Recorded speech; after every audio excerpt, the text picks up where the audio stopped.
अरे लोग मरत बा डूब डूब के साहेब के सभवा जारी बा। लोग मरत बा डूब डूब के साहेब के सभवा जारी बा।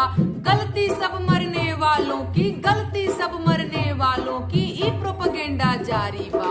काबा गुजरात में काबा, अरे भ्रष्टाचार के भेंट चढ़ गई छोटकी के महतारी बा।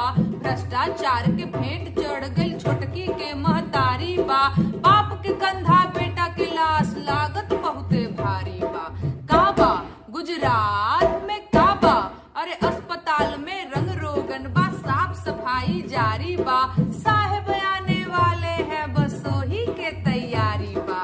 काबा गुजरात में काबा, अरे नया नया स्ट्रेचर बेडशीट, नया नया कर्मचारी बा। साहेब के स्वागत में लागल मंत्री अधिकारी बा। काबा गुजरात में काबा, अरे घड़ी बनावे वाला कंपनी पुल के ठेकेदार बा। अरे चौकीदार के राज में देखा बढ़ल भ्रष्टाचार बा। अरे